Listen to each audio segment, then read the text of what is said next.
Annonce du décès du gouverneur du Nord Kivu, le général-major Chirimwami Nkuba Peter, qui est tombé l'arme armée au champ d'honneur.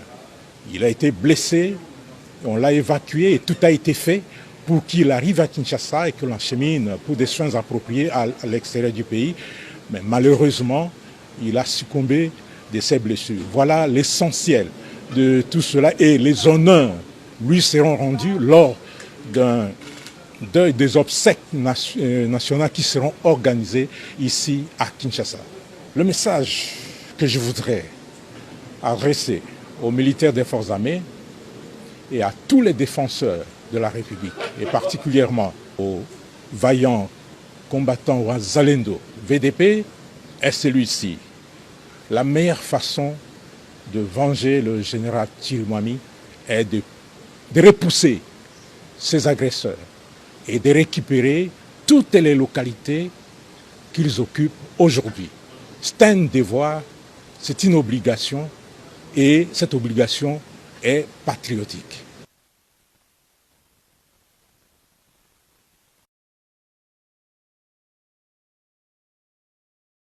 Ça chauffe ici. Nous sommes à la frontière de Ruzizide. Nous sommes à la frontière de Ruzizide. La population vient de déborder. On appelle Bavuke Paka Rwanda pour aller présenter un signal fort pour signer à Kagame qu'ils sont prêts à frapper les Rwandais. La police est débordée ici où nous sommes. Nous ne savons pas comment gérer la situation. Ici, toute la population, avec des motards et autres, sont condensés, ils sont amassés ici pour vouloir traverser et aller au Rwanda. Ça chauffe, ça chauffe, ça chauffe. Ça, c'est un signal fort pour Kagame qui est en train de vouloir provoquer la RNC. C'est un signal fort, c'est un signal fort, c'est un signal fort. Le frontière est débordée. Le frontière est débordée. Le frontière est débordée. La frontière est débordée. La frontière est débordée. Les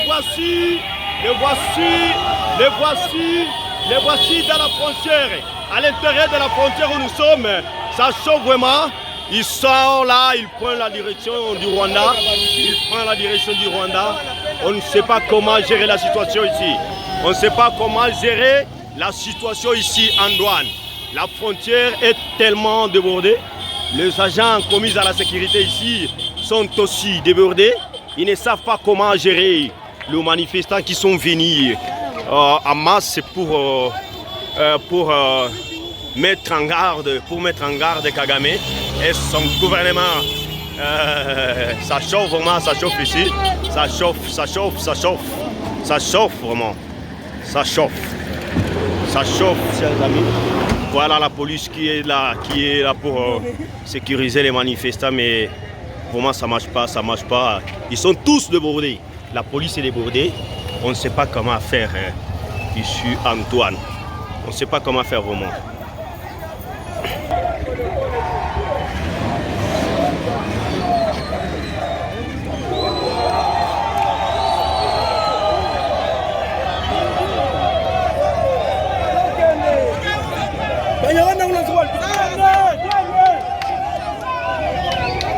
Un signal fort pour Kagame. Un signal fort pour Kagame.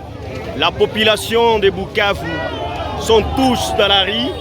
Voici, nous sommes ici déjà, tout comme Bukilalo, il y a Ruzizide. Donc ici, nous... Voilà. Ok.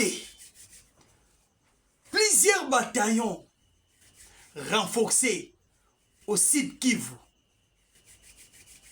Plusieurs bataillons encore renforcés au Nord Kivu. Qu'est-ce qui se passe au juste? Fatih déclare la guerre. L'opposition est en train de distraire le peuple congolais. Mbote Nabino Banamboka Bisika Obozwami. Balandi ya Eka plus 243 TV. Mbote Nabino peuple congolais. Oboko pesa Nabiso confiance tango nyos na kati ya émission Nabiso. na kosenga na bino boyeba ko s'abonner pe ko liker émission na biso ko partager massivement. C'est votre humble serviteur communicateur Eddie Kanza. Je salue d'abord les colonels Owapia ko pesa kimia précisément na Katia Changu. Les colonels Jean-Marie Mboma et si quoi fandi aza lokola ba général ba ko trahir FARDC. Lokola ba colonel ba ko trahir vision chef de l'état. C'est un colonel qui sait comment bosser. Le colonel Jean-Marie Mboma. Merci Nabino Banamboka. Plusieurs bataillons sont renforcés aux lignes de front. Ba bataillon où ils sont renforcés na ligne de front, ils sont bataillon banani. Ba Burundais baye ebele ndenge na epsa ki bino l'émission moko. Ainsi que FARDC a renforcé plusieurs militaires na Goma, en plus plusieurs hommes, plusieurs munitions de guerre et des artilleries lourds. Wapi na Katia Goma. Pourquoi bomoni renforcement de bataillon oyo? Banamboka, c'était clair que le président de la République hier a bel et bien dit que maintenant les FARDC vont traquer les rebelles, vont traquer les Rwandais. Tina dernier retranchement. Le président a déclaré déjà la guerre totale avec le Rwanda. Oh, tu as à la moindre escarmouche. Tu as commis dans le siko lelo. Yango le seki peuple comment bisiko bozali. Tous à la motiver bisonyonso.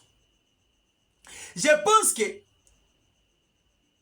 Bouti Kolanda, Conseil des ministres Lolenge Leki, Conseil supérieur de défense Lolenge Leki, contre Randi na yango, et Pesami Pendambo, na kasi na début émission, bomoni vidéo tout tiers, il y a les porte-parole, il y a Armé Peter Chirimwami, a coupé sa mes condoléances. Na moko, il y a Bossola na biso a tombé dans le champ de bataille, le général Peter Chirimwami, paix à son âme. Que le Dieu de nos ancêtres a recevoir yé na kimia. Awa sikoyo to koti na kati ya mozindo ya émission. Bana mboka mbote bisika bozali. Que le Dieu de la République démocratique du Congo vous protège et vous garde. Ndenge kaka na bisi na biso to renforcer ba bataillon na ligne de front. Pona ko sala bitumbo tina suka. Mais dès que FARDC ko sala ba renfort. Tata mo konze ko la ko solution nini? Ya ko pesa kimia na kati ya mboka. Kuna bande ko opposition ba ko lingela biso maboke ba ko tia biso manyoko na mai. Opposition lobi nini? Opposition ne si katolo ba langage moko.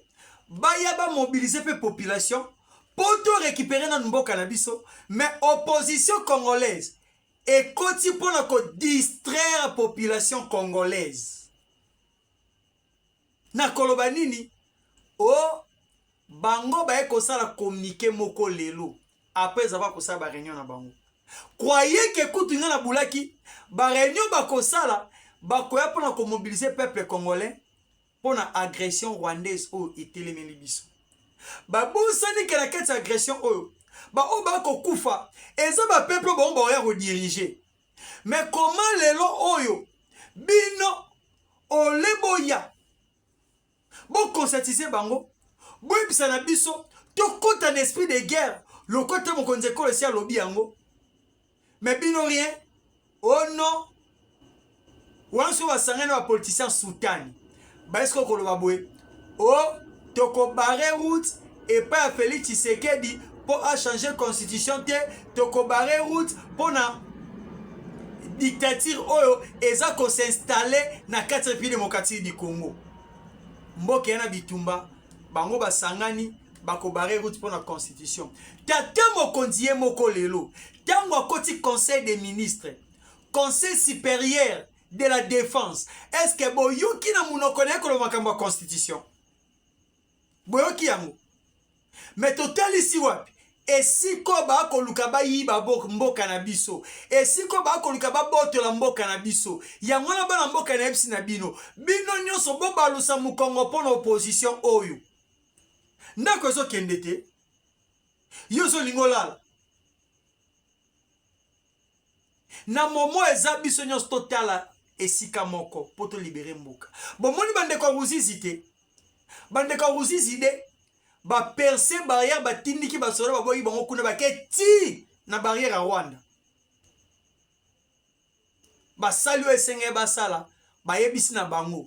FRDC a obunda ye mo côté guerre ensemble na biso population na système kaka o muzalo ba la guerre sera longue et populaire. Na biso moko pe population. Tozo bunda bitumbo. To bunda bitumbo. Bino boyo kite États-Unis d'Amérique a lancé appel na batu oye bazana Goma bazala prêt bazale sika moko po bakoya kozwa bango. Allemagne pe lobby, Angleterre pe lobby, France pe lobby, plusieurs ambassades et lobby. C'est que bah on a déjà que à bientôt ça va barder. Peyoka plus loin, batindi bango te bakende kovanda na Rwanda te. Boyo ozwa bango. C'est que baby ke giseni kalaming tezo zika. Soki kimi ngoza na Rwanda bango bangi balobake bomi kat sera déjà na Rwanda. Mais baby si bango bongama déjà lokola banzele zananu. Bozele sika mo oto yo ozwa bino. Ba misusu balance appel. Bande na bango babimaka. Bakende na mboka mususu. Mais là on a vu no websa na bino bana mboka FRDC ndaolonga bitumbo. Rwanda tozo ko annexer yango. Tozo ko annexer yango. Tolonga la distraction opposition. Bango soki armée zo gagner balobaraté. Soki armée ezumo échec moko batomboli mingongo. Wono komona prince penga yako sala 18 émissions n'espace à 2 jours. Walo komona perroquet luara abimi atie makelele. Mais les siko toko zela bango. Bango bayakate. Bayakate. Distraction des oppositions, de l'opposition.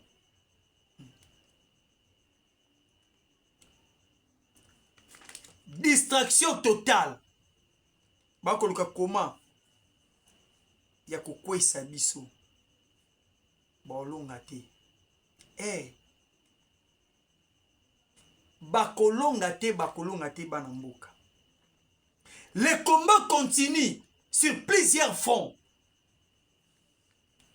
Pe ba FARDC batie maman na barrière na entrée à Goma. Balobi ndene ebiseki na biso Rwanda ennemi akomona makambo nano mona te. Pe bitumba wana makambo ya komona yango osala ke tokota tina Rwanda. Bitumbe kende tina Rwanda. Peuple congolais. Ba fongoli la kibiso ba couloir. Ya ko luka comment bon, continuer à piller République démocratique du Congo. Mais à travers un président, on a réussi qu'on la kisabiso ennemi commun. C'est le Rwanda. Bon, on a un discours à Wilingo Mate. Bon, on a un discours à Nangate. Yo monite. Kabila qui est opposant. Bakutana basola moko basolani comment agresser ndenge ni bazwa pouvoir. Mais or na constitution bomo batia o batika tokoki jamais koza sous pouvoir na mboko na nzela minduki. yango moni bapreparaki coup d'état epata mokonzi ekolo. Mais Dieu est bon. Coup d'état na bango échoué. Échoué bana mboka. Peuple congolais. Soki yo pesi maboko na gouvernement te, na président te, yeba ke oza moto okotika la esclave. Na uti ko expliquer na biso, ne mission na nga moko na uti kosala. Lolenge bakangi ba jeune, ba memisi bango ba koli, ba memisi bango ba minduki na bango, ba biloko na bango, ba kena bango na destination inconnue, banani wana ba Rwandais. Mais si bakangi bango ba kena bango, baza ba esclave. Si komboka na biso, to bundele yango te, to kotela kati ya distance opposant, bana mboka, mboke kokende. Tu es éveillé. Au bayan qui balobaka veille. Tu es éveillé pour te libérer mbo cannabiso. Peuple congolais. J'ai un ennemi. Opposition d'azo gérer yango. J'ai un ennemi. Opposition de osale yango. Yo monito opposition congolais apponi Kagame comme porte-parole na bango. Ainsi que Kagame mi comme ici président ya CENI. Alors bien, on lisusu sote président Tshisekedi était a gagné une élection. A gagné une élection 2 fois. Et azo linga changer constitution. A lingi dialogue tena bandeko na ye. Est-ce que yom to komo lobela bango? Na munoko poso pe makambo lobaka yango wana. Bon moi était que opposition na biso e kotamla nzamona M23 e kotamla nzamona ba Rwandais. Méfiez-vous de cette opposition. Méfiez-vous de cette opposition sur leur discours machiavélique. Na ba distraction ba kokoti la biso. Bana mboka. Le pays est en guerre. Pour tout comme esclave ba Rwandais te, il faut te bunda. Tu aider le chef de l'État pour te libérer mboka na biso. Bana mboka. Bozaki ebele na kolanda biso. Bo like émission na biso, bo partager, pe bo s'abonner massivement. Merci Nabino. Tokutani mukolo ya lobi. Merci.